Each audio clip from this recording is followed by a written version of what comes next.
Oke, have a nice day semuanya. Hari ini saya mau berbagi dengan Anda mengenai satu buah hal yang sangat penting yang saya perhatikan selama beberapa hari ini khususnya. Ya, sebenarnya sudah terjadi dari beberapa bulan, tetapi khususnya dalam beberapa hari terakhir ini ada beberapa pertanda yang seakan-akan terjadi dan terus bermunculan yang mengharuskan saya untuk sharing dengan Anda. Ya, sebelumnya saya masih berpikir, ini nggak apa-apa lah, banyak orang yang bisa mengetahuinya kok. Tetapi kok kemudian seringkali muncul, ada kayak pertanda gitu untuk saya sharingkan dengan Anda. Ya, itu sebabnya tadi saya share ke berbagai grup yang saya miliki tentang satu buah YouTube di mana Pak Presiden Jokowi saat diundang untuk hadir ke sebuah kongres yaitu IC ya, Ikatan Sarjana Ekonomi Indonesia. Ngomong-ngomong saya sampaikan YouTube tersebut, nah saya mau tanya sekarang, siapa yang sudah benar-benar menonton YouTube ini sampai selesai? Boleh saya tahu? Dari Anda yang hadir, siapa yang benar-benar menonton YouTube ini sampai selesai? Hmm? Ada nggak? Coba, pengen tahu dong? Boleh di chat? Sudah menonton sampai selesai? Saya belum. Bu Yohana udah, oke. Terus yang lain? Hampir selesai. Kak Irina, saya udah selesai berarti ya? Oke, belum sempat langsung. Oke, oke, oke, oke, oke, oke, oke, oke. Sedikit pun belum selesai ya. Oke, sedikit pun ada yang belum nonton sama sekali ya. Oke, nggak apa-apa. Ya, terlepas Anda nonton ataupun tidak nonton, saya anjurkan Anda tonton sekali lagi karena linknya sudah saya berikan ke Anda. Meskipun saya akan membahas beberapa poin yang amat sangat penting dari apa yang disampaikan. Kenapa saya merasa bahwa ini penting untuk saya share dengan Anda, teman-teman?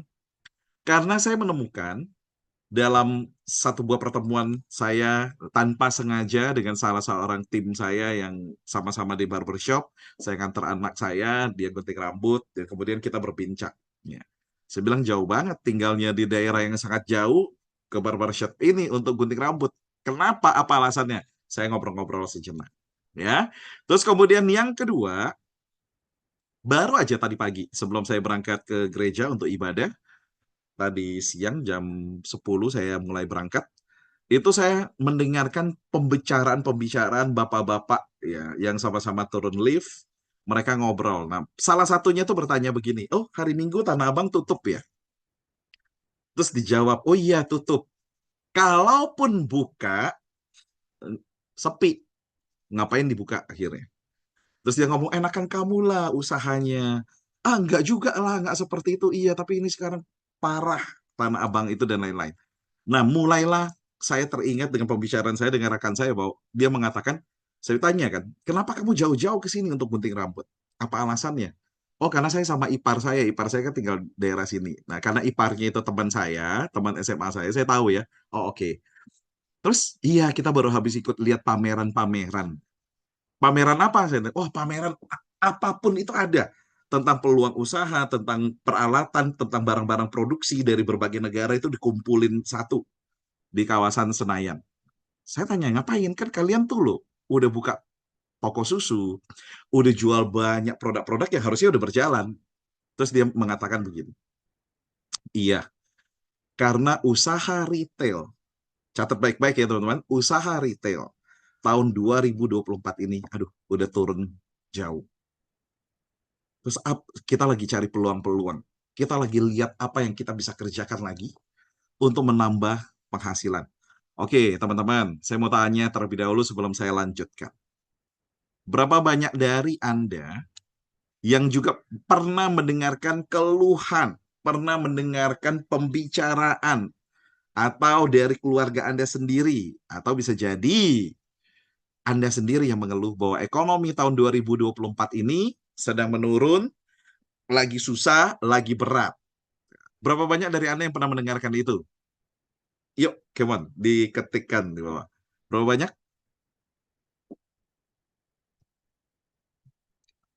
Berapa banyak? Rekan-rekan. Sambil saya melihat nih ketikan-ketikannya ya. Bu Silvana ada ya, oke. Dan tidak satu dua orang pastinya Bu Silvana ya, masih banyak ya yang mengeluhkan itu. Pernah coach, saya juga merasa, oke, thank you Kakak Inge. Siapa lagi yang merasa seperti itu? Dan itu keluhannya banyak, keluhannya banyak.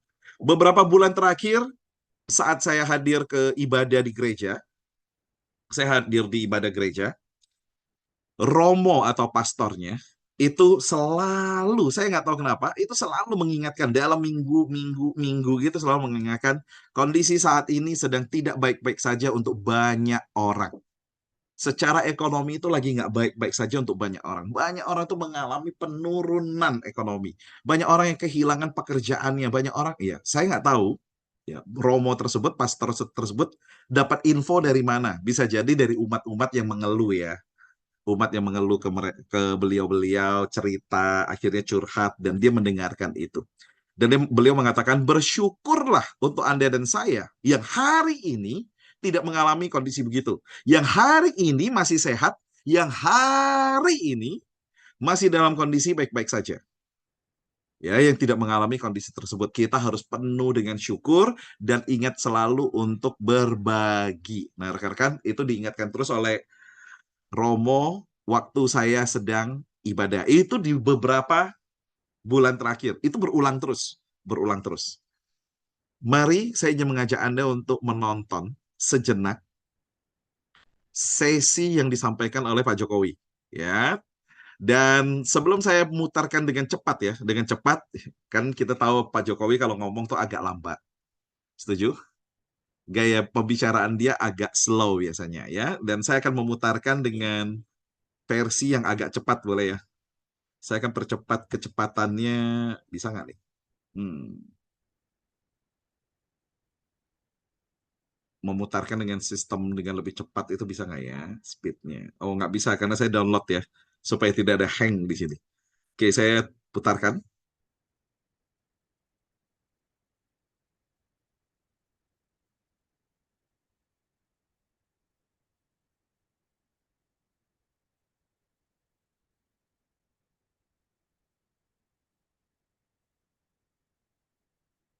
Izin untuk memutarkan terlebih dahulu ya supaya rekan-rekan bisa tahu apa sih concernnya saya.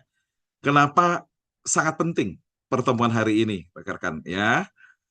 Jadi sekitar setengah jam kita akan mendengarkan Pak Jokowi sambil saya memberikan tanggapan dan kita akan lihat apa hasil dari ringkasannya. Saya cari filenya dulu dan ini dia file. Ini baru pertama kali saya sharekan.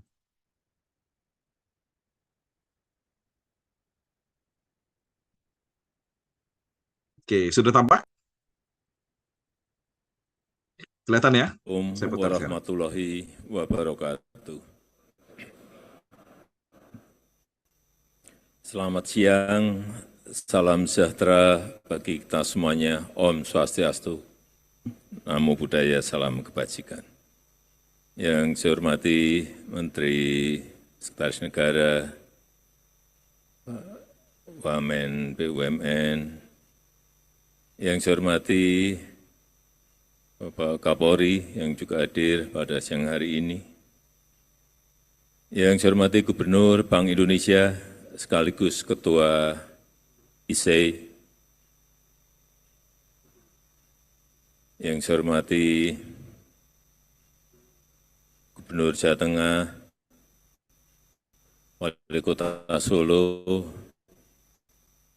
Bapak Ibu sekalian, seluruh keluarga besar ISEI yang saya hormati.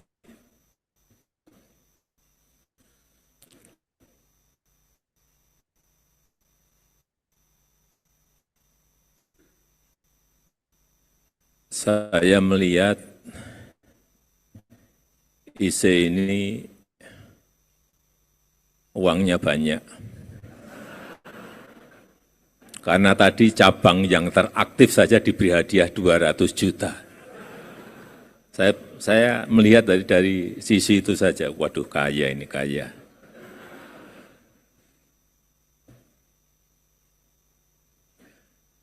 Bapak Ibu sekalian yang saya hormati,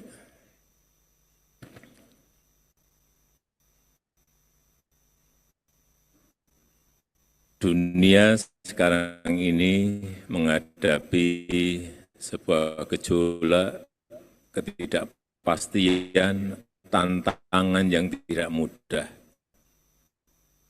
Semua negara mengalami termasuk kita.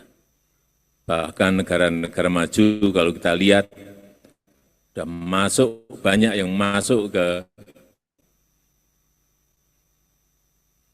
jurang resesi. Yang terakhir, Inggris misalnya, udah masuk ke jurang resesi. Oke, sampai di sini. Ini kondisi global, ya.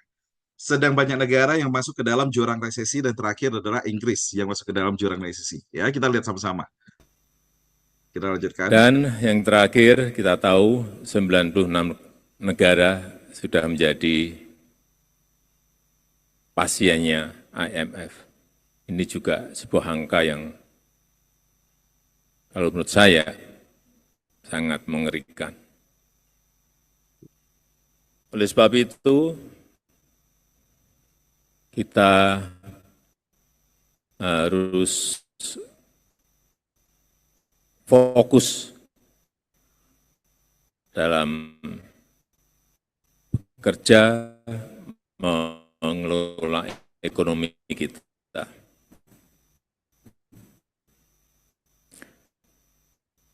Kalau Bapak Ibu bertanya pada saya, fokus ke mana? Kalau saya sekarang maupun ke depan kita harus fokus kepada pasar kerja.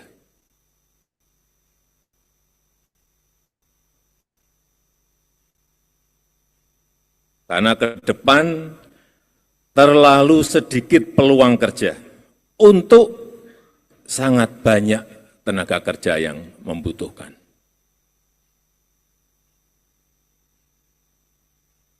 Too few jobs for too many people. Ini yang harus kita hindari. Sehingga menurut saya, jangan sampai kita terlalu larut dengan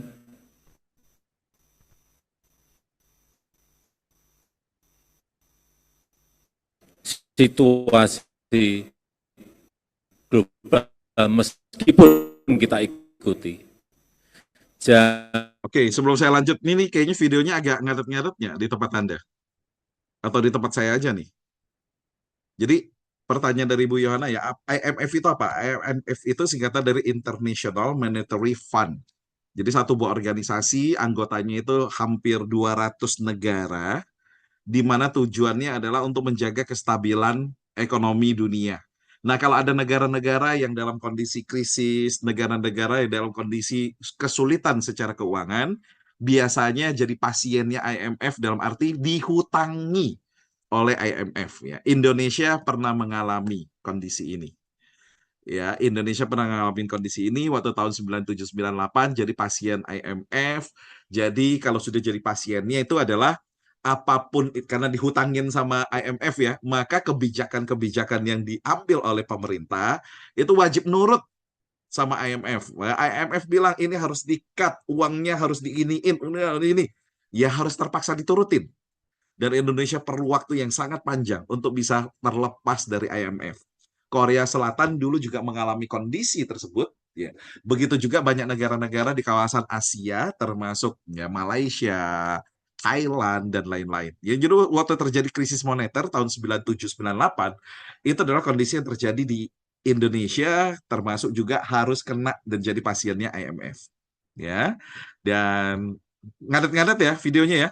Oke, kalau gitu saya stop share dari sini, saya share-nya dari YouTube, siapa tahu malah bisa lebih cepat ya.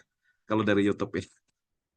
Oke, siapa tahu dari YouTube bisa lebih cepat. Karena ini penting sekali untuk kita tahu ya, rekan-rekan.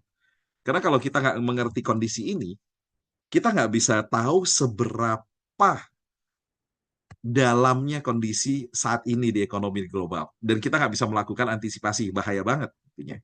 Ya, bahaya banget. Karena itu saya ingin mengajak Anda untuk melihat sama-sama. Nah, kalau ada 96 negara yang sudah kena ke resesi global sampai jadi pasiennya IMF, itu biasanya akan memicu banyak tuh masuk lagi, masuk lagi, masuk lagi, masuk lagi yang seperti itu. Sebentar, pidato Pak Jokowi, IC. Saya cari dulu filenya.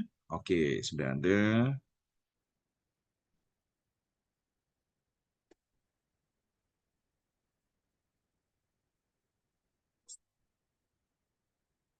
Ulang ya, rekan-rekan ya. Bersabar dengan saya.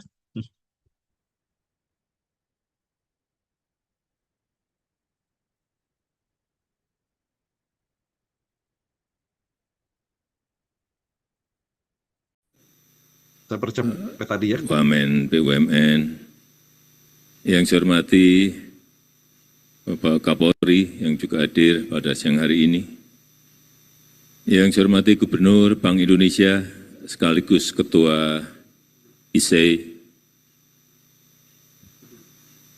yang saya hormati Saya izin Pak Jokowi, Gubernur Jawa Tengah, ya saya percepat Wali ya Kota Solo, ngomongnya kalau boleh ya. Bapak Ibu sekalian, Saya lebih cepat selesai. seluruh keluarga besar ISEI yang saya hormati. Oke. Saya tarik di sini. Kalau kita lihat, sudah masuk, banyak yang masuk ke, karena ke depan terlalu sedikit peluang kerja untuk sangat banyak tenaga kerja yang Oke, saya ulang, sorry. Terlalu fokus cepat. dalam bekerja. Jadi kita diajak untuk apa? Yang pertama, kita diajak untuk sudah mendengarkan isu. Kita mendengarkan terjadinya kondisi global yang sangat parah. Tetapi kita juga diajak sama-sama Pak Jokowi untuk jangan fokus hanya mendengarkan hal-hal jelek yang terjadi di dunia. Jadi jangan larut, oh karena ekonomi lagi krisis, ya udahlah, ya udah saya slow aja toh lagi krisis. Jangan ya. Pak Jokowi mengajak kita semua untuk apa? Untuk tetap ekonomi fokus membangun ekonomi. Kalau Bapak Ibu bertanya pada saya, fokus ke mana? Kalau saya, sekarang maupun ke depan kita harus fokus kepada pasar kerja. Karena ke depan terlalu sedikit peluang kerja untuk sangat banyak tenaga kerja yang membutuhkan. Too few jobs for too many people. Ini yang harus kita hindari. Sehingga menurut saya, jangan sampai kita terlalu larut dengan situasi global meskipun kita ikuti. Jangan terlalu kita terbawa oleh skenario ekonomi global meskipun kita juga harus selalu melihat angka-angka dan mengkalkulasi dengan perhitungan-perhitungan yang cermat. Karena kita tahu nanti 2030-an kita akan mendapatkan bonus demografi. Bisa menjadi sebuah kekuatan, tapi bisa menjadi beban. Inilah tantangan paling besar yang akan melompatkan kita menjadi negara maju atau tidak.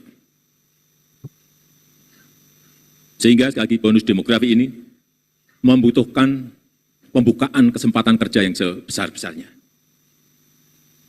Padahal saat ini untuk membuka lapangan kerja itu kita menghadapi tantangan yang sangat-sangat berat. Semua negara mengalami tantangan ini. Yang pertama, tantangan yang pertama, perlambatan ekonomi global. Kita tahu 2023 dari World Bank ini global hanya tumbuh 2,7. Kemudian 2024 ini diperkirakan hanya muncul angka 2,6. Tahun depan dari World Bank muncul angka 2, naik sedikit 2,7. Tapi masih jauh dari yang diharapkan oleh semua negara. Dan kita, tadi seperti disampaikan oleh Bapak Ketua Umum, bisa tumbuh di 5, kurang lebih 5,1. Ini sebuah hal yang patut kita syukuri karena ekonomi global hanya tumbuh 2,6, 2,7. Dan kalau kita lihat juga Bank Sentral hampir semua negara memperketat kebijakan moneternya karena mengerem agar inflasi tidak semakin naik. Artinya apa kalau moneter direm? Artinya industri pasti akan turun produksinya. Otomatis. Perdagangan global juga akan turun kapasitasnya. Jadi yang pertama, perlambatan ekonomi global. Tantangan kita di situ. Yang kedua, peningkatan otomasi di berbagai sektor kerja. Semua sekarang ini mulai masuk ke sana semuanya, ke otomasi semuanya. Awal kita hanya otomasi mekanik, kemudian sekarang muncul AI, muncul analis,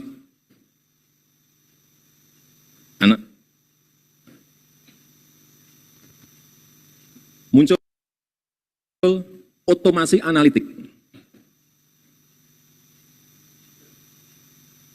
Setiap hari muncul hal yang baru. Dan kalau kita baca 2025, pekerjaan yang akan hilang itu ada 85 juta. Pekerjaan akan hilang 85 juta. Sebuah jumlah yang tidak kecil. Kita dituntut untuk membuka lapangan kerja, justru di 2025, 85 juta pekerjaan akan hilang. Karena tadi adanya peningkatan otomasi di berbagai sektor. Yang ketiga, jadi yang pertama perlambatan ekonomi global, yang kedua peningkatan otomasi, yang ketiga gig ekonomi. Hati-hati dengan ini, ekonomi serabutan, ekonomi paruh waktu. Kalau tidak dikelola dengan baik, ini akan menjadi tren. Perusahaan lebih memilih pekerja independen. Perusahaan lebih memilih pekerja yang freelancer. Perusahaan lebih memilih kontrak jangka pendek untuk mengurangi risiko ketidakpastian global yang sedang terjadi. Ini trennya kita lihat menuju ke sana. Dan yang bekerja itu bisa bekerja di sini, bisa bekerja di negara lain. Sehingga sekali lagi kesempatan kerja semakin sempit dan semakin berkurang. Oleh sebab itu, saya berharap dari ISAI, tadi sudah menyampaikan kajiannya, ada sebuah desain, tapi desain taktis. Rencana, tapi rencana taktis. Strategi, tapi strategi yang taktis dan detail. Kalau ada ini, kita harus belok kemana? Kalau dicegah di sini, kita harus menuju kemana? Itu yang hal-hal yang taktis seperti ini yang kita perlukan. Bukan rencana makro yang sulit diimplementasikan dalam situasi yang sangat sulit. Dan menurut saya, tadi sudah disampaikan oleh Pak Gubernur BI, hilirisasi menjadi kunci. Coba kita lihat satu, urusan nikel. Urusan nikel yang sering saya ceritakan, karena ini memang sebuah keberhasilan kita meningkatkan nilai tambah. Nikel, dari bahan mentah, nikel ore, masuk ke NPI, nikel pig iron, masuk lagi ke nikel matte, kemudian masuk ke stainless steel. Dan masuk ke turunan-turunan, baik garpu, sendok, jarum suntik, dan ratusan turunan lainnya yang ini masih dalam proses semuanya, tetapi paling tidak sekarang kita sudah sampai ke stainless steel. Kemudian yang nikel ore ada lagi nikel ore ke smelter, ke HPAL, ke prekursor, ke cathode, kemudian masuk lagi ke baterai sel. Sudah kejadian dan kita sudah punya industrinya. Untuk nanti kalau kapasitas baterai selnya mencukupi, sekarang ini baru kira-kira 180 ribu mobil yang bisa diproduksi dengan baterai sel, produksi kita sendiri. Kalau nanti bisa meningkat menjadi juta, itu kita baru memiliki daya saing yang kuat dengan negara-negara lain. Kemudian tembaga, nikelnya sudah masuk ke tembaga. Setelah nikel kita stop tahun 2020, tembaga 2 tahun yang lalu juga kita stop. Minggu depan akan ada 2 smelter besar yang investasinya kurang lebih 50-60 triliun sudah beroperasi, yaitu di Aman, di Sumbawa, kemudian Freeport di Gresik. Hati-hati kalau kita bicara Freeport, sekarang bukan miliknya Amerika. Karena orang masih, wah Freeport, itu sudah milik Indonesia, itu sudah dimiliki oleh MinID. 51%, dulu kita hanya punya 9%. Dan sekarang sudah kita miliki 51% dan sebentar lagi akan menjadi 61%. Pokoknya kita terus ambil. Dari tembaga, yang saya lihat di lapangan tembaga menjadi barang-barang yang sudah jadi, copper foil, kabel, rangka mobil. Dan yang ketiga, boksit. Hilirisasi di boksit. Sudah jadi yang satu di Bintan, kemudian minggu depan saya juga akan resmikan di Mempawah, di Kalimantan Barat. Jadi lagi satu, berarti ada 2. Dari sini nanti akan jadi, yang di Mempawah ini miliknya BUMN. Akan jadi aluminium, velg mobil, bodi pesawat, semuanya. Bapak Ibu sekalian yang saya hormati, pada posisi normal, pada posisi dunia normal, kita tidak mungkin melakukan ini. Pasti akan dicegat oleh negara-negara maju. Pasti itu. Bahkan waktu akan mengambil Freeport saja, banyak yang membisiki kepada saya, Pak, hati-hati, Papua bisa lepas. Pak, hati-hati, Bapak bisa digulingkan. Pak, hati-hati. Jadi hilirisasi ini bukan barang yang gampang. Karena Freeport sendiri sudah 55 tahun beroperasi, nggak pernah mau membangun yang namanya smelter. Karena yang di sana itu bukan hanya tembaga. Ada barang yang lain yang harganya lebih tinggi, yaitu emas. Nah, nanti kita punya smelter sendiri di Gresik, tahu kita. Berapa ton emas setiap tahun yang hilang dari tanah air Indonesia selama 50-an tahun. Perkiraan saya per tahun mungkin 40 sampai 50 ton. Baru perkiraan, nebak-nebak. Tapi nanti kalau sudah berproduksi baru kita tahu betul, oh ternyata ada emasnya sekian ton per tahun. Jadi kalau tadi bisikan ke saya tadi, ya karena barang yang tadi saya sampaikan. Tetapi Bapak Ibu sekalian yang saya hormati, tolong ini betul-betul ISEE bisa mendesain rencana dan strateginya. Yang saya ingin adalah hilirisasi yang padat karya, yaitu rumput laut, seaweed, yang belum disentuh secara manajemen yang baik. Karena dari sinilah nanti bisa turunannya baik ke pupuk organik, baik ke agar, baik untuk kosmetik, baik untuk tepung, dan juga untuk minyak pesawat terbang sekarang ini bisa dari rumput laut. Kita tahu Indonesia memiliki pesisir yang paling panjang nomor 2 di dunia, 81.000 kilometer. Ini sebuah potensi besar, tapi memang harus didesain, harus direncanakan, harus dibuat strategi yang benar sehingga nanti hasilnya bisa ketemu. Pangan yang lainnya, menurut saya yang juga harus dihilirisasikan adalah kopi. Kopi ini, saya cek kita punya berapa hektar sih kopi? 1,2 juta hektar. Saya cek di lapangan, berapa sih produksi per hektar kita? Hanya kurang lebih 2 ton per hektar. Atau 2 lebih sedikit, 2,3, 2,5 per hektar. Padahal Vietnam 1 hektar bisa memproduksi 8 sampai menghasilkan 8 sampai 9 ton per hektar. Jauh sekali, masa kita kalah dengan Vietnam? Ada duluan kita. Permintaan semakin naik, harga semakin naik setiap tahun. Tapi tidak pernah kita urus. R&D kita, riset kita lemah di sini. Dan juga kakao. Kakao kita memiliki 1,4 juta hektar. Industrinya ada. Tapi bahan mentahnya kakaonya kurang. Sehingga kita justru impor. Salah besar artinya. Dan yang lain-lainnya. Masih banyak lada, nilam. Yang ini turunannya akan memberikan nilai tambah yang sangat besar. Saya hanya ingin memberikan sebuah ilustrasi kembali ke nikel tadi. Nikel di tahun 2015 ekspor kita 3 billion US dollar dalam 1 tahun. Artinya 45 triliun rupiah. 45 triliun rupiah. Kemudian setelah kita stop, 2021 muncul angka dari 45 triliun muncul 340 triliun rupiah.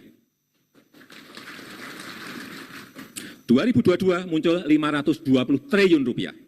Dan 2023 muncul angka 520 triliun rupiah. Lompatannya coba. Ada yang menyampaikan pada saya, Pak, itu yang menguntungkan perusahaan, Pak. Rakyat dapat apa? Jangan keliru. Kita pungut pajak dari sana, pajak perusahaan, pajak karyawan. Dia ekspor, pajak ekspor, dia keluar. Belum PNBP-nya, penerimaan negara bukan pajak. Sangat besar sekali. Saya berikan ilustrasi saja untuk minerba, tidak hanya nikel, tapi minerba. Di 2015, penerimaan negara bukan pajak, kita memperoleh 29 triliun rupiah. 2023, kita mendapatkan PNBP-nya 172 triliun. Dari 29 melompat ke 172 triliun. Itu pajaknya saya belum mendapatkan secara detail. Tapi saya yakin juga akan melompat berkali-kali. Saya rasa penting sekali masukan, input, desain, rencana, dan strategi yang dirumuskan oleh ISEE dalam kongres ini dan menjadi pegangan bagi pemerintah ke depan, bukan pemerintah saya lagi, pemerintah ke depan, karena sebulan lagi saya sudah pensiun. Sehingga betul-betul arah menuju ke Indonesia emas itu betul-betul bisa kita raih dengan lebih cepat.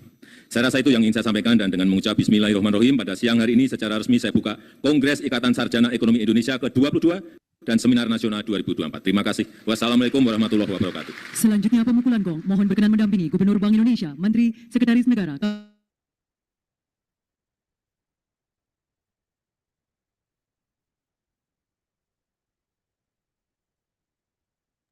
Oke, jadi baru saja kita saksikan tadi bagaimana apa yang harus kita antisipasi, ya. Apa yang telah dilakukan dan lain-lain. Tapi mari kita lihat beberapa ringkasannya. Ya, saya ingin mengajak Anda untuk melihat beberapa ringkasan apa yang terjadi dari pidatonya Pak Presiden Jokowi untuk pertemuan di ISEE, Ikatan Sarjana Ekonomi Indonesia. Judulnya ini ya memukau ya kalau di Kompas TV ya, yaitu 96 negara sudah menjadi pasiennya IMF ya. Sekali lagi, itu kalau kita mengalami krisis ekonomi sampai akhirnya susah, kesusahan dan lain-lain, Negara itu kalau kita pinjam uang itu kan ke bank, ke teman, saudara. Tapi kalau negara itu mereka meminjam uangnya ke sesama negaranya yang sudah ngumpulin dana masing-masing. Jadi kayak arisan, dan dana tersebut dikelola oleh sebuah organisasi yang bernama IMF, yaitu International Monetary Fund. Jadi kesepakatannya setoran dananya berapa, muncul berapa, nanti siapa yang dipinjemin, bunganya berapa, dan lain-lain. Nah, supaya mereka bisa keluar dari kondisi hutangnya mereka, mereka diajarin apa yang harus dilakukan, bunganya boleh berapa persen, diturunkan suku bunga apa enggak, dan lain-lain. Itu semua udah harus terpaksa nurut apa kata IMF. Nah, bagi sebagian orang, saat mereka nurut, pasti ada yang suka, ada yang nggak suka, ya. Karena namanya berhutang, nggak, pasti semua orang nggak suka. Tetapi begitu dengerin, dipaksa harus melakukan ini, dipaksa harus melakukan itu, bagi beberapa pemerintah, bagi beberapa orang, kita tahu apapun yang dikerjakan itu selalu akan salah. Setuju nggak? Saya yakin sekali saat saya menampilkan ini, link ini, banyak juga ya, orang-orang tuh yang tidak pro dengan pemerintahan, tidak pro dengan kebijakannya Pak Presiden Jokowi, itu akhirnya akan protes. Tetapi saya hanya ingin menekankan satu hal. Apa yang saya mau tekankan bahwa fakta adalah fakta, terlepas siapa yang menyampaikannya. Siapa yang menyampaikan pidato tadi, bisa jadi Pak Presiden, bisa jadi orang lain yang menyampaikannya. Bisa jadi yang menyampaikannya adalah tokoh-tokoh politik yang Anda sukai. Bisa jadi yang menyampaikannya adalah pemimpin-pemimpin perusahaan yang Anda sukai. Ya, anggap aja apa yang barusan diomongkan oleh Pak Jokowi tadi, itu disampaikan oleh orang yang Anda hormati. Ya, saya nggak peduli siapa yang menyampaikannya, tapi bagi saya, fakta adalah fakta. Sama seperti saya ngomong, air, kita sering menyebutnya ya, air minum itu warnanya apa sih? Hmm, Orang menyebutnya air putih, betul ya? Padahal warnanya apa? Kau minum apa? Minum air putih, padahal warnanya bening. Betul. Kalau kita mau ngotot bilang itu warnanya tuh hitam itu sebenarnya, padahal kita lihat jelas itu bening. Kita ngotot itu hitam. Apakah dengan kengototannya kita itu mengubah warna airnya itu dari bening jadi hitam? Atau jadi biru? Atau jadi merah karena kita ngotot? Bahkan kalau ada orang yang sangat kuat, yang lebih kaya dari kita menekan, memaksakan, itu warnanya hitam, itu warnanya biru. Apakah dengan dia yang ngomong maka airnya itu berubah warna? Tidak, bening tetap bening. Nah, ini yang saya maksudkan bahwa fakta adalah fakta, terlepas siapapun yang mengatakannya. Oke, dan beberapa fakta, beberapa ringkasan tadi yang disampaikan, kita bisa lihat bahwa ada yang namanya ketidakpastian pasar kerja. Dan itu khususnya akan sangat menekan generasi-generasi muda. Kenapa generasi Z itu akan lebih susah untuk cari kerja? Karena generasi Z saat ini sudah terpapar, sudah terbiasa dengan maunya serba instan. Itu mau nggak mau kita harus ngakuin. Ya, mau nggak mau kita harus ngakuin. Maunya tuh serba cepat. Mohon maaf aja nih, nggak usah ngomong generasi Z. Saya aja, kita aja tadi barusan nonton YouTube aja, Pak Jokowi kita nggak mau dengerin dengan versi kecepatan normal. Maunya kita dengan kecepatan 1,5 kali biar cepat selesainya. Betul. Setidaksabaran itulah kita. Setidaksabaran kita hari-hari ini. Jadi sangat sulit untuk menjalani yang namanya proses. Sangat sulit untuk menjalani yang namanya tahap demi tahap. Maunya kita tuh semua serba instan. Nah, ini akan mempersulit dan akan meningkatkan yang namanya banyak pengangguran. Karena banyak pekerjaan-pekerjaan yang muncul, tapi orang-orang yang mau kerja itu nggak ada. Lucu, ini paradoks ya. Paradoks itu adalah dua hal yang kelihatannya bertolak belakang, tapi sebenarnya terjadi bersamaan. Hari ini banyak orang yang mengeluhkan tidak ada pekerjaan. Nggak ada lowongan pekerjaan. Tetapi perusahaan-perusahaan yang membuka lowongan pekerjaan bilang nggak ada orang yang melamar kerja. Mana yang benar? Pertanyaan saya untuk Anda, siapa yang benar? Perusahaan itu mengatakan tidak ada yang ngelamar pekerjaan, atau yang benar itu adalah tidak ada lowongan pekerjaan? Mana yang benar menurut Anda? Jawabannya adalah dua-duanya benar. Yang buka lowongan nggak ketemu orang yang mau kerja, yang bisa kerja, yang berminat kerja. Yang mau mencari pekerjaan tidak menemukan pekerjaan yang mereka minati. Itu sebabnya dari zaman dulu sampai dengan sekarang tambah menjadi-jadi. Pekerjaan selalu banyak, ya. Sementara pengangguran juga banyak. Bukan karena nggak ada pekerjaan, tapi yang kerja tidak mau kerja, yang mau mempekerjakan tidak mau sembarangan mempekerjakan. Jadi nggak akan balance. Itu sebabnya lahirlah konsep yang baru hari ini, pekerjaan hari ini semakin freelance, semakin part-time, semakin cuman kerja semaunya, sesukanya, tidak terikat waktu, sebebasnya mereka mengerjakan, dan banyak orang yang kepengen bekerjakan sesuai dengan saya kerja berapa, saya dibayar berapa, nggak perlu full time, nggak apa-apa. Ditambah habis COVID kemarin, lebih banyak orang yang stay di rumah, ya sudah merasakan enaknya work from home, akhirnya kepengen work from home terus-menerus. Sementara perusahaan nggak mau seperti itu. Maunya orang masuk kantor untuk bekerja. Betul atau betul? Ya. Dengan adanya perlambatan ekonomi global, ditambah dengan berbagai kebijakan ekonomi hari ini, ditambah gayanya orang hari ini, ditambah dengan macam-macam. Maka tidak heran terjadi perlambatan pertumbuhan ekonomi dimanapun. Dimanapun. Tadi saya sengaja untuk cari tahu dulu di Google, makanya tadi saya menjawab Bu Yohana kalau nggak salah ya. Coba dicari tahu lewat Google kapan Indonesia keluar dari IMF, ya setelah berapa tahun di sana. Ya, tapi saya juga Google yang tadi bahwa terjadi perlambatan. Kenapa dikatakan ada perlambatan? Ngomong-ngomong, kenapa saya katakan fakta adalah fakta? Karena Pak Jokowi tadi berbicara di hadapan Ikatan Sarjana Ekonomi Indonesia. Kalau data yang digunakan tidak tepat, itu pasti diprotes. Apalagi ketuanya IC tadi, itu adalah Gubernur Bank Indonesia. Dan dia mengatakan bahwa terjadi ada pengetatan kebijakan moneter. Nah, kebijakan moneter itu tingkat suku bunga bank dinaikkan, otomatis suku bunga bank kalau dinaikkan, maka orang-orang yang punya hutang, hutangnya jadi makin besar karena bunga hutangnya ikut besar, betul? Bunganya ikut makin besar, ya. Apa yang terjadi? Maka industri produksi makin berkurang, orang daya beli makin berturun. Dampaknya ekonomi makin turun. Ya, tetapi harapannya adalah supaya banyak uang yang nggak keluar. Nah, ini kan pengetatan-pengetatan itu tujuannya baik. Semua kebijakan, kita harus sepakati dulu teman-teman. Semua kebijakan ekonomi tujuannya baik. Tetapi selalu akan ada dampak negatif buat sebagian orang.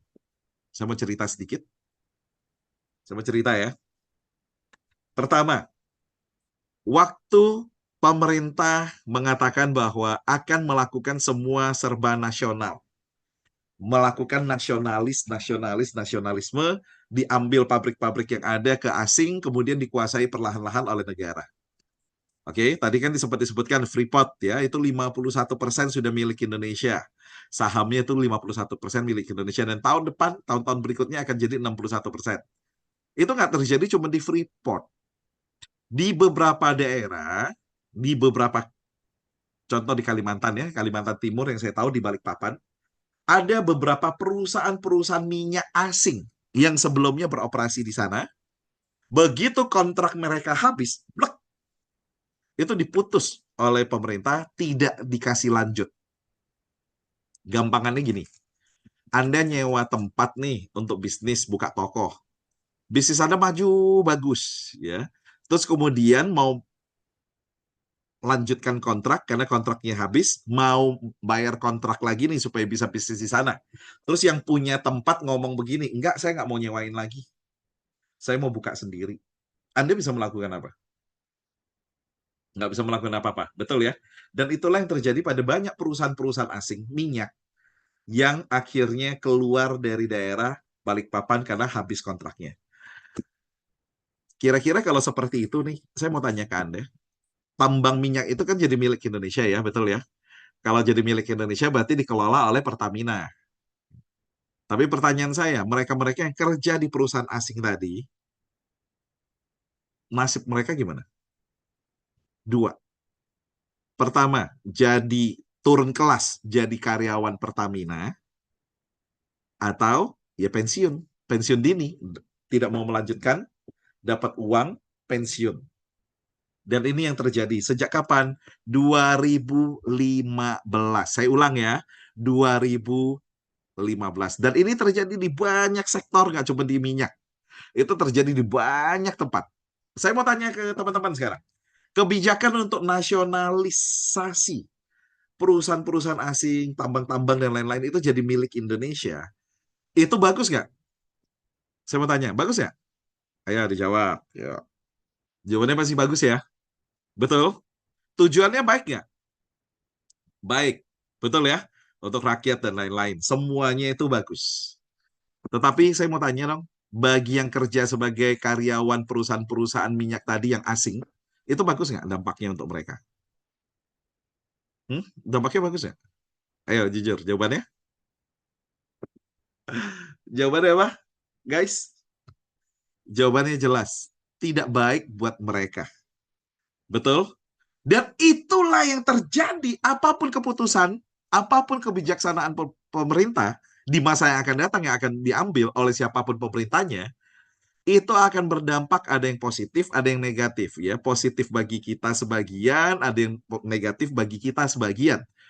Kita nggak bisa melakukan apa-apa. Setuju? Yang kita bisa lakukan adalah apa sih yang kita antisipasi dari perubahan tersebut? Deal nggak? Karena banyak hal yang kita nggak bisa kendalikan. Banyak hal yang kita nggak bisa kerjakan. Ya, perlambatan ekonomi tadi di sini. Terus kemudian ada gig ekonomi tadi, ekonomi serabutan, maunya tuh ekonomi para waktu. Karena bagi beberapa perusahaan lebih enak kok mau pekerjakan part-timer. Bayarannya nggak perlu full, ya, bayarnya per proyek, proyek selesai dibayar, proyek nggak selesai ya nggak dibayar, ya kan? Sistemnya kontrak, karena dengan sistem kontrak nggak perlu bayarin BPJS mereka, nggak perlu bayarin banyak tunjangan-tunjangan untuk mereka. Semuanya win-win solution bagi mereka mikirnya. Tetapi ini kalau jadi tren, bagi pemerintah ini berat. Bagi pemerintah ini berat ya. Kenapa kata pemerintah, Pak Jokowi tadi mengatakan bahwa too few job for too many people. Terlalu banyak, terlalu sedikit pekerjaan untuk terlalu banyak orang. Karena semuanya serba serabutan, semuanya serba part-time. Tapi saya mau tanya sekarang, untuk perusahaan ini menguntungkan nggak? Ya, saya mau tanya, untuk perusahaan menguntungkan nggak ini?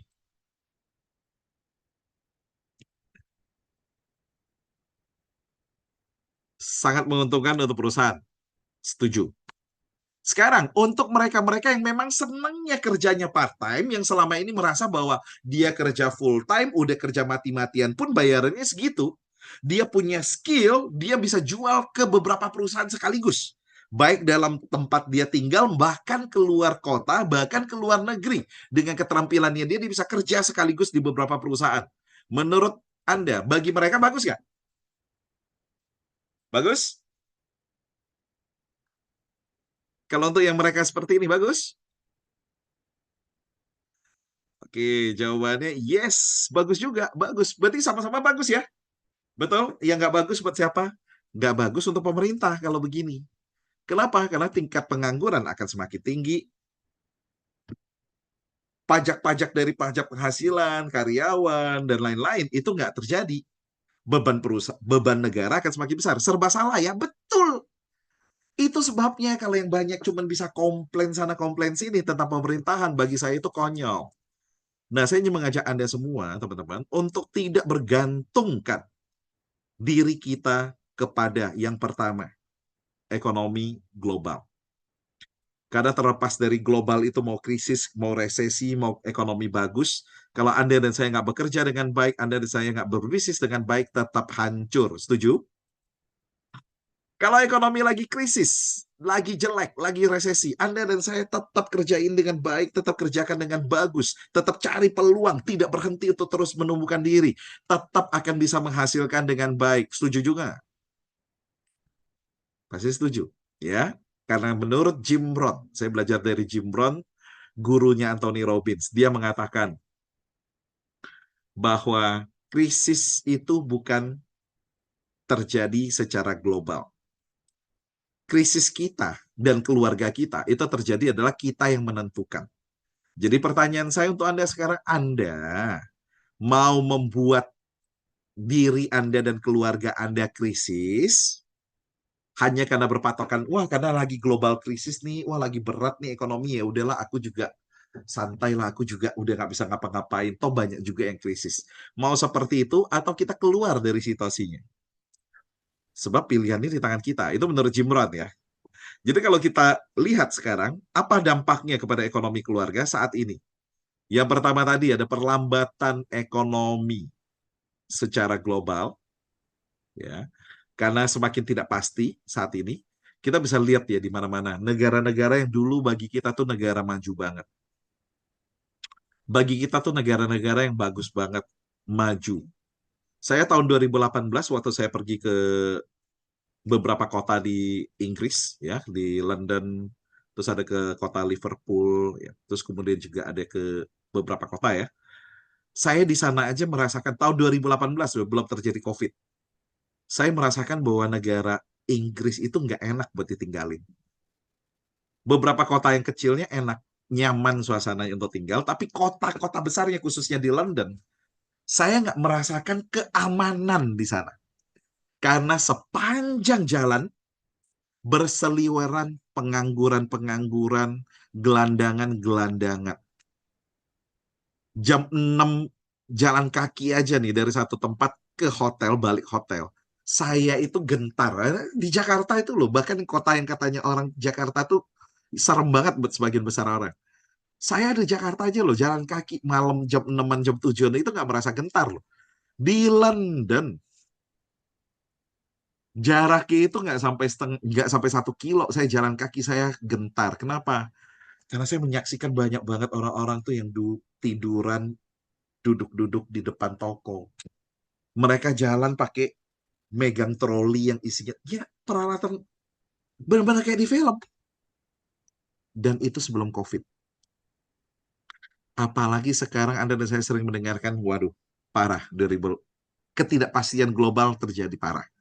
Kebijakan ekonomi tadi, moneter, secara keuangan untuk menahan laju inflasi supaya harga barang nggak terus naik. Akhirnya suku bunga yang dinaikkan. Harapannya apa? Dengan naikkan suku bunga, lebih banyak orang menabung. Dengan lebih banyak orang yang menabung, uangnya masuk ke dalam bank, maka tidak banyak yang dipakai. Sehingga harga barang tidak naik terus-menerus. Itu harapannya. Kebijakannya baik, baik. Tapi dampaknya apa? Dampaknya untuk yang jualan, lebih banyak orang yang tidak bisa keluar uang, yang menahan diri untuk belanja. Sehingga ekonomi akan menurun. Jadi semua kebijakan itu selalu akan ada dampak positif negatif. Ekonomi otomatis melambat. Produksi akan berkurang. Ditambah tadi ada yang namanya gig ekonomi tadi. Ekonomi semuanya serba part-time. Paruh waktu. Terus tadi disebutkan 2030, Indonesia itu akan dapat bonus demografi. Jumlah penduduk yang usianya muda di Indonesia itu banyak banget. Dan mencapai puncaknya itu tahun 2030. Di mana usia-usia mereka hari ini yang belasan tahun. Tahun 2030 itu adalah lulusan-lulusan udah mulai lulus kuliah tahun 20-an, umur 20-an tahun 22, 23, 24, 25 itu jumlahnya itu banyak banget. Nah, ini bisa jadi positif. Kalau mereka semua bekerja, mereka semua berbisnis, mereka semua positif, mereka semua fight, daya juangnya bagus. Tapi bisa juga jadi beban tadi kata Pak Jokowi. Kalau ternyata kebanyakan dari mereka, mental mereka nggak siap. Mental mereka mau semuanya serba instan. Baru kerja seminggu, udah bilang terlalu berat buat mereka. Terus saya ngobrol kemarin dengan salah seorang dokter. Dokternya ini lulusan S2. Padahal usianya dia masih muda juga nih dokter ya. Jadi generasi milenial. Jadi generasi milenial menilai generasi Z. Nah, saya kan udah generasi Y, di atasnya milenial, lebih tua dari milenial udah. Generasi milenial aja menilai generasi Z itu lembek, lunak. Dia bilang, bayangin aja kok, ini memang SOP-nya dia nih, diminta suruh kerjain. Saya minta kerjain. Dia ngomong, loh kok saya mengerjakan ini? Loh itu memang tugasmu. Habis itu udah mengeluh, nggak mau kerja lagi. Hanya dalam waktu seminggu kok. Dan itu terjadi nggak cuma 1-2 kali, terjadi berkali-kali di klinik kecantikannya dia. Wow, saya bilang. Jadi kita sedang melihat sesuatu yang sangat parah. Ya, lapangan kerja sekali lagi bukan terbatasnya di sini. Saya pikir bukan jumlah ya, tapi lapangan kerja di sini saya lebih melihatnya apa? Saya lebih melihat terbatas bagi orang-orang tertentu. Lapangan kerja terbatas bagi kalangan tertentu. Sekarang lagi banyak yang teriak. Lagi banyak banget yang teriak di Indonesia. Kenapa sih dibatasin paling maksimal umur 30 tahun yang bisa kerja? Kenapa sih dibatasin maksimal 35 tahun? Kenapa sih dibatasi maksimal 40 tahun? Padahal banyak loh mereka-mereka yang usianya saat ini 35 tahun, 30 tahun, 40 tahun, kehilangan pekerjaan mereka, kehilangan bisnisnya mereka, dan mereka perlu untuk kerja, perlu untuk dapat uang lagi. Sementara pekerjaan udah nggak terbuka buat mereka. Betul nggak? Anda sering membaca itu nggak? Sering dapatkan komentar begitu? Dan ini sedang terjadi di mana-mana. Jadi berdampak ke bisnis ekonomi keluarga pastinya. Terus apa yang kita bisa lakukan? Mau nggak mau, Anda harus mulai membangun bisnis. Karena bekerja itu udah nggak jadi pilihan. Udah nggak bisa jadi pilihan buat sebagian besar orang, karena terbatas. Ya, sebagian orang tuh teriak. Ini slide saya yang terakhir nih. Buat bangunlah bisnis Anda sebagai jaringan pengaman untuk income Anda hari ini. Bangunlah bisnis Anda. Mulailah berbisnis sebagai jaringan pengaman untuk keuangan keluarga Anda saat ini. Sekarang aja udah mulai banyak yang teriak, ada rumah sakit yang mengeluarkan aturan cari dokter, dibatasi, dokternya tuh maksimal umurnya 30 tahun yang boleh melamar kerja di sana. Terus mereka protes. Kenapa mereka protes? Dokter itu loh kuliah sampai 7 tahun. Betul? Mesti kuliah 7 tahun. Ya, kalau kuliah 7 tahun, berarti lulus-lulus sudah umur mereka tuh udah 24, 25. Bersaing dengan dokter-dokter yang lain, begitu lulus belum bisa langsung kerja lagi. Harus menjalani kerja praktek sekian tahun. Tiba-tiba udah 30 tahun. Terus udah nggak bisa kerja di tempat yang lain. Wah, banyak banget orang-orang yang protes seperti ini, rekan-rekan. Maka pilihannya untuk Anda dan saya hari ini adalah bangunlah bisnis Anda sendiri. Saya bersyukur saya menjalankan usaha. Karena saya bersyukur waktu terjadi yang namanya COVID-19 tahun 2020 saat sangat banyak orang mengeluh kehilangan pekerjaan, kehilangan income. Ya, saya terbantu dengan usaha saya karena saya punya jaringan pengaman dari bisnisnya saya. Saya nggak tahu apa yang Anda kerjakan hari ini, apa pekerjaan Anda, apa usaha yang Anda bangun hari ini. Saya nggak pernah tahu itu. Tetapi tidak ada salahnya dalam kondisi saat ini. Dalam kondisi masih punya income. Anda tetap membangun bisnis yang lain.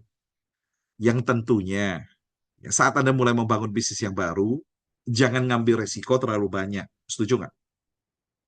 Jangan ngambil resiko yang terlalu banyak. Mulailah dengan modal yang kecil. Saya melihat ada orang-orang yang dituliskan di media sosial, mereka ngomong begini, mulai bisnis tuh jangan mulai yang gede-gede. Jangan bangun kafe, jangan bangun restoran. Saya setuju. Karena bangun restoran, bangun kafe itu mulai modal ratusan juta sampai miliaran dan belum tentu balik modal dalam 2-3 tahun. Kejadiannya justru lebih banyak yang bangkrut ketimbang berhasil. Oke, akhirnya ada yang terus harus melakukan apa? Ada yang mengatakan bangunlah brand Anda sendiri. Misalkan dia mencontohkan satu buah perusahaan parfum, katanya mulainya modalnya cuma 10 juta, hari ini asetnya kalau di total-total itu 100 miliar. Terus banyak orang yang protes. Kenapa banyak orang yang protes? Karena mereka mengatakan begini, bohong banget kalau merek itu mulai dengan modal cuma 10 juta. Kenapa? Karena dia memproduksi parfumnya, itu sistemnya maklon, harus di pabrik. Dan kita semua, ada beberapa orang yang bekerja di perusahaan-perusahaan itu, yang mengerti banget tentang produksi parfum, mengatakan nggak mungkin modalnya itu cuma 10 juta. Meskipun pemiliknya membranding di media sosial bahwa dia mulai bisnis hanya dengan modal 10 juta. untuk membangun bisnisnya dia. Guys, terus apa poin pentingnya? Poin pentingnya adalah satu, jangan memulai bisnis dengan modal besar. Kalau Anda bisa memulai modal bisnis hanya dengan modal sekitar 2 juta, 3 juta, kenapa harus menggunakan modal 30 juta, 50 juta? Kenapa harus menggunakan modal ratusan juta? Kenapa harus menggunakan miliaran? Kecuali dana Anda hari ini sudah sangat besar. Tetapi mulailah dari modal yang kecil dulu, supaya resikonya nggak terlalu besar. Yang kedua adalah Anda harus mulai mencari bisnis yang bisa Anda kerjakan dengan modal waktu yang lebih fleksibel. Kenapa? Karena gig ekonomi tadi. Gig ekonomi. Anda harus cari waktu bisnis yang bisa lebih fleksibel untuk Anda kerjakan. Karena kalau Anda kerjakan bisnis yang sangat butuh waktu, Anda harus perlu karyawan-karyawan yang perlu full ngerjakannya, seperti restoran yang harus sekian jam, klinik kecantikan yang harus dari jam berapa sampai jam berapa. Yaitu tadi tantangan nyari karyawannya susah. Betul nggak? Akan sangat sulit untuk melakukannya. Setuju? Dan hari ini karena kita sudah semua serba online, kita semua pasti megang handphone, maka mau nggak mau, rekan-rekan, mau nggak mau, kita harus mulai memikirkan menjalankan bisnis-bisnis yang kita bisa bangun personal branding kita, yang kita bisa bangun bisnisnya kita bisa jangkau nggak cuma secara offline, tapi juga secara online. Secara online. Nah, itu beberapa poin yang harus Anda pikirkan saat kita mulai belajar untuk berbisnis. Ya, sekali lagi, terlepas apapun bisnis Anda sekarang. Ya, mudah-mudahan Anda akan segera punya bisnis yang bisa menopang keuangan keluarga Anda. Karena semakin tahun bagi mereka yang menjalankan bisnisnya dengan baik. Semakin tahun bagi mereka yang terus bertekun dengan usahanya. Semakin tahun bagi mereka yang menemukan cara yang benar untuk mengerjakan bisnisnya, dia akan bisa semakin besar. Tetapi begitu salah, begitu Anda menolak jalan yang seharusnya Anda jalankan, Anda akan kehilangan banyak. Contoh, lewat di FYP saya ada salah seorang kayaknya mantan artis ya, namanya Randy siapa gitu yang menikah dengan bule. Ada yang lihat juga nggak di FYP Anda? Ya, Randy siapa yang sekarang tuh dia jadi kayaknya tuh jadi petinju atau jadi apa sih? Jadi combat, nggak tahu ya, combat sport gitu. Iya betul Kak Yona, Randy Pangalila. Berarti lewat di FYP-nya juga ya. Tuh. Di sana di salah satunya ditanya, apa penyesalanmu dalam hidupmu? Apa penyesalan dalam hidupmu? Dia mengatakan begini, salah satu penyesalan terbesar dalam hidup saya, itu adalah dulu waktu saya masih jadi artis sinetron. Gila itu. Uang itu ngalir gampang banget. Dan saat itu saya merasa bahwa ini so easy. Begitu mudahnya untuk mendapatkan uang. Cuman main-main di rumah, main-main handphone, dapat callingan sinetron. Ya, karena dia ada beberapa sinetron tuh yang membuat dia tuh sangat tenar tahun 2018-an atau 2008-an, saya nggak tahu lah ya. Saya nggak tahu itu, saya nggak terlalu ngikutin. Salah satunya tuh judulnya Manusia Harimau. Itu Manusia Harimau. Jadi uang tuh mengalir sangat banyak. Sampai kapan? Sampai kemudian dia berpikir, aduh bosen nih dikerjakan begini. Bosen nih cuma syuting-syuting doang. Bosen nih sinetron doang. Udahlah nggak mau lagi. Jadi dia mengatakan, apa penyesalan saya yang terbesar? Penyesalan saya yang terbesar adalah saya mengeblok, saya menghentikan rezeki yang diberikan Tuhan dengan sangat deras untuk saya sendiri. Itulah kesalahan yang terbesar yang saya lakukan, penyesalan yang saya sesali sampai dengan hari ini. Pesan saya satu, rekan-rekan, apapun yang sedang Anda kerjakan hari ini, bisnis apapun yang sedang Anda kelola hari ini, jangan pernah Anda tinggalkan begitu saja, tetapi mulai coba membangun bisnis yang lain. Kalau Anda sedang bosan, Anda sedang jenuh dengan apa yang Anda kerjakan, padahal ada rezekinya dari Tuhan buat Anda di sana, jangan Anda hentikan sendiri, kecuali memang sudah tidak ada rezekinya. Tapi Anda masih terus gali di sana. Itu beda ceritanya. Ya, tapi kalau itu masih mendatangkan penghasilan, Anda masih bekerja di perusahaan dan Anda masih digaji dan masih terus lancar di sana, Anda pengen membuat jaringan pengaman buat Anda, jangan meninggalkan pekerjaan Anda.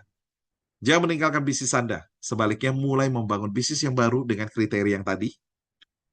Modalnya kecil sehingga risiko Anda kecil. Anda bisa fleksibel. Anda bisa kerjakan dengan banyak orang-orang yang part-time juga. Anda bisa jalankan dengan sistem online maupun offline. Dan Anda bisa terus belajar untuk menumbuhkannya menjadi jauh lebih besar. Ya, mudah-mudahan Anda akan menemukannya. Oke? Dan bagi Anda yang belum menemukan itu, ya, dan kepengen juga untuk tahu seperti apa, saya mengundang Anda untuk hadir dalam pertemuan berikutnya. Kalau mau, Anda japri ke saya. Saya kirimkan link pertemuan supaya Anda bisa tahu apa sih kira-kira yang bisa Anda kerjakan. Siapa tahu kita bisa menjadi rekan-rekan bisnis bersama-sama dengan modal-modal yang kecil. Karena saya concern banget untuk ngelihat bagaimana situasi hari ini. Mereka-mereka yang sudah punya toko di Tanah Abang mengeluh. Bisnis mereka menurun. Bagaimana mereka teriak bahwa bisnis mereka tidak baik-baik saja. Berapa banyak golongan hari ini kelas menengah yang setiap bulan itu makan tabungan supaya bisa bertahan hidup. Pilihannya kan dua ya kalau kita lagi sulit, teman-teman. Pertama, mengecilkan pengeluaran. Kalau sudah sangat kecil pengeluarannya nggak bisa juga makan tabungan. Kalau nggak bisa juga ya harus nyari penghasilan baru. Harus menambah penghasilan. Setuju?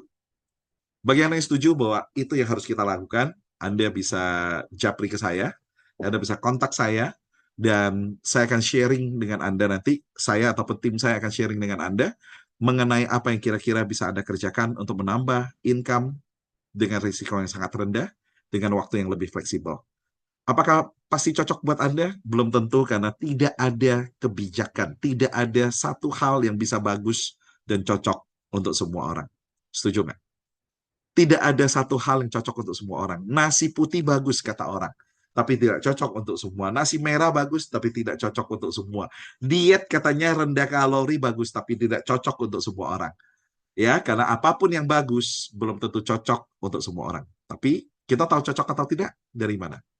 Setelah kita lihat bersama-sama. Ya, saya menunggu Anda japri ke saya untuk bisa mengetahui apakah kira-kira bisnis yang membantu saya, mengeluarkan saya, menjaga keluarga saya dari kondisi ekonomi global yang resesi akibat COVID, ternyata justru bisa melejit. Apakah bisa juga cocok buat Anda dalam situasi resesi global sekarang?